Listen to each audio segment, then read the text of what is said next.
starting a new format where I do a lesson with every review that I do, because I'm having so little time to actually do lesson material content. So this time I'm starting out with this Tokai this Tokai custom edition bass, jazz bass, made in around late 80s or early 90s, and the riff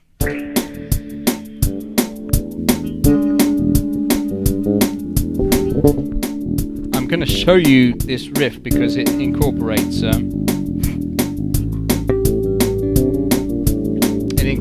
diminished scales and also dynamics as well. So what I wanted to do was a quick lesson just on using the diminished scale. I'm going to show you the first part of the riff, which is it's in E7 sharp 9, and what it uses is a diminished scale fragment. Now, if you take it starts on the 7th, which is the D, on the 7th fret of the G string, and then it plays the root on the 9th fret, the 7th fret of the A string, and then the open E as well, and then it has this this diminished lick.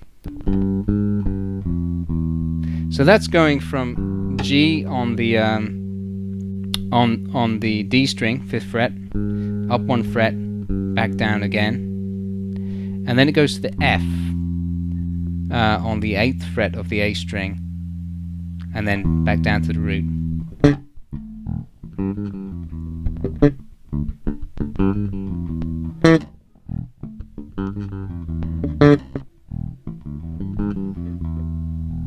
And that's the riff that I'm showing you today.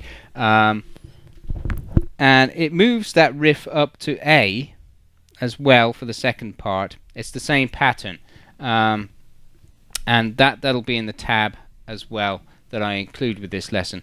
But it's much better if you try and transpose that yourself. Use your powers of deduction and your knowledge of the fretboard to try and transpose that.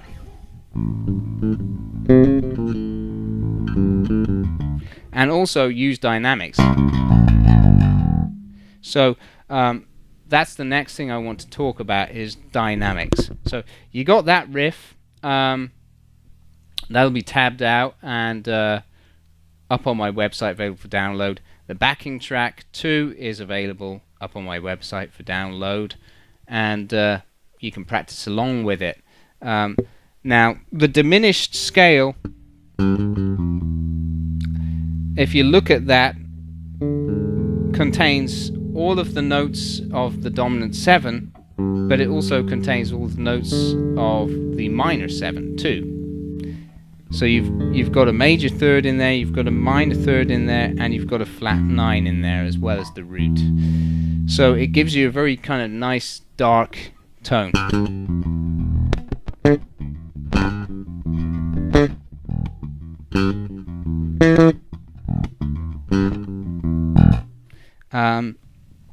And it is wicked.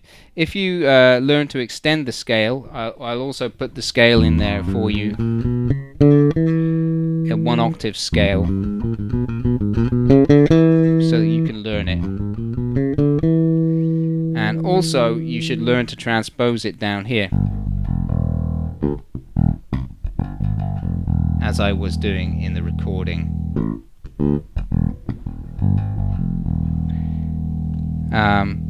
So that makes it gives you more, you know, if you swap between octaves, it just gives you more dynamics and more interest in the bass line as well. So I'll just play along with it just so you can hear it.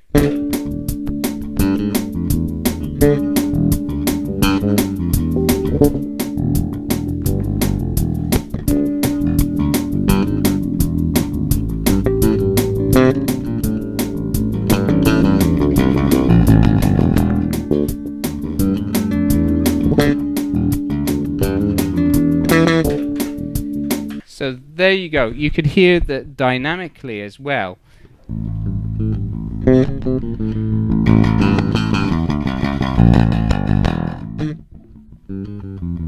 You go, bring the tension up, you know, by gradually getting louder.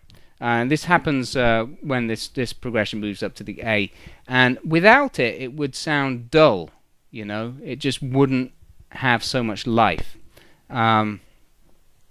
So that's a very important aspect. Now, when you are playing louder and harder, a natural tendency, if you're not experienced or haven't practiced this much, is to speed up. So what I recommend is you really practice along with the backing track so that you don't go out of time. Okay, because the tendency is when you play harder to play faster. But really what you want to do is you really want to try and keep your timing nice and solid. Okay, so anyway, that's it. That's the lesson, and I'll leave you with the backing track while I tidy up in here, so you can just play the backing track at the end of this video if you want, or you can download it from my website. Alright, so have a lot of fun with that. Learn your diminished scale, learn the riff, play along with the backing track, and enjoy. And if you want to, check out the related video for this bass as well. Alright, thanks a lot for watching.